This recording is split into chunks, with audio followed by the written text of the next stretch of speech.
सहारनपुर की नकुड़ विधानसभा के सरसावा में पीडीए की एक अहम बैठक आयोजित की गई, जिसमें कैराना लोकसभा सीट से सांसद इकरा मुनव्वर हसन ने 2027 के चुनाव को मजबूती से लड़ने पर जोर दिया।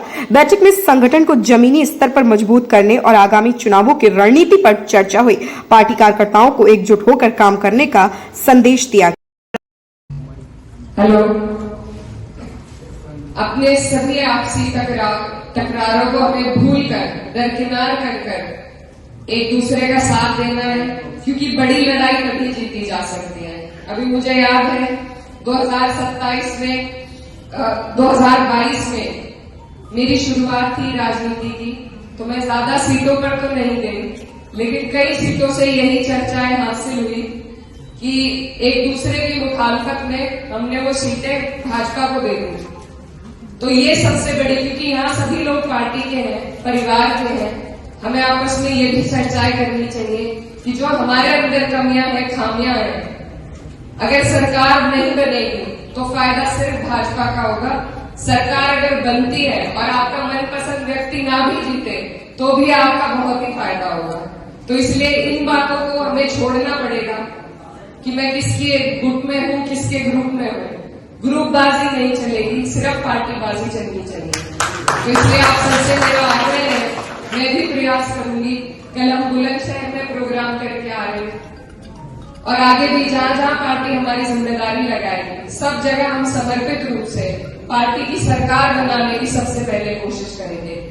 क्योंकि एक सांसद का, एक विधायक का या किसी भी जनप्रतिनिधि का सही इस्तेमाल आप लोग तभी कर पाएंगे जब आपकी एक मजबूत सरकार होगी और वो जनप्रतिनिधि सरकार का हिस्सा होंगे।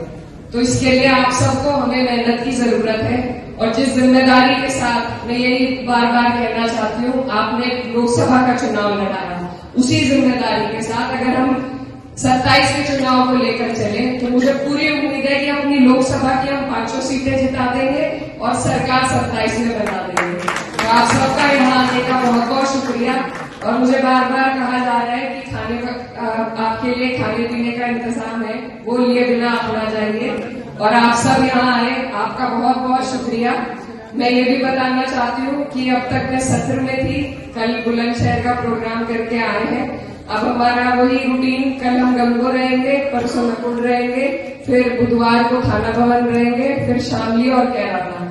तो आपके बीच में रहने का काम करेंगे पूरी तरीके से। कोई अगर मुझसे गलती हुई हो उसके लिए आपसे माफी चाहती हूँ। बहुत बहुत शुक्रिया, धन्यवाद जी, सतीश सीकरी जी, सुभाष कश्यप जी, अमित गुज्जर जी, नवीन ताज जी, कंवरपाल सैनी जी, मामाराव इसरार जी, परवेज भाई चौधरी, नदीम प्रधान जी का मैं तहे दिल से शुक्रिया अदा करना चाहती हूँ कि आप लोगों ने इतना सुंदर कार्यक्रम यहाँ पर इसका आयोजन किया।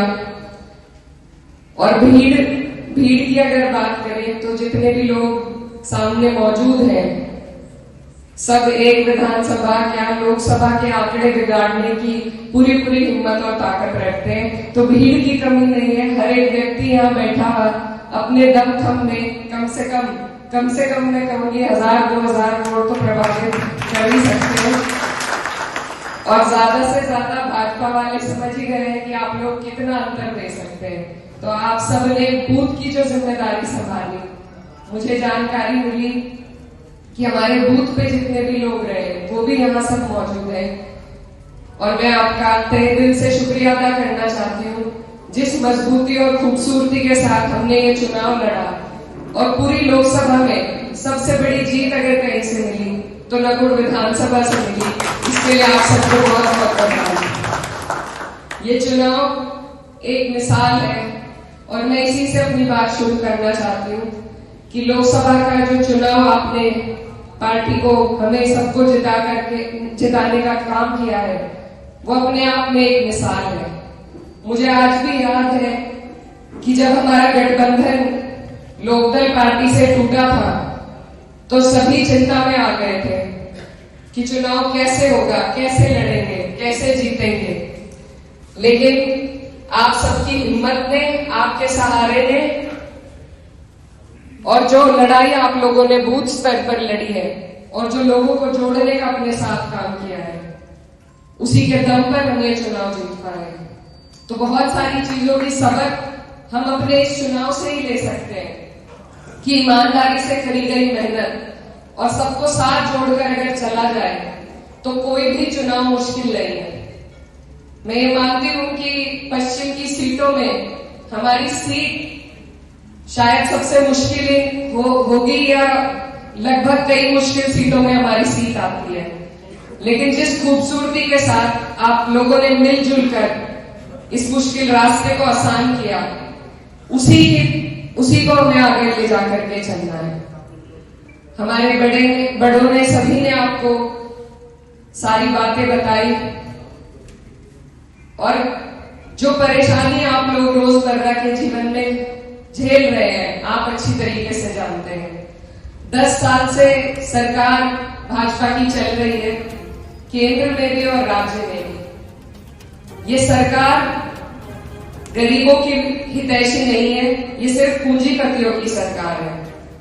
और जो कुंभ में हमने इनकी व्यवस्था देखी, उससे ये साफ जाहिर होता है कि ये सरकार न हिंदू की है न मुसलमान की है, ये सिर्फ बेईमानों की सरकार है। तो इस सरकार को हम सिर्फ जवाब अगर दे सकते हैं तो अपने राष्ट्रीय अध्यक्ष जी के पीडीए के नारे को आगे ले जाकर के दे सकते हैं। ये जो एक्सपेरिमेंट था हमारा पार्टी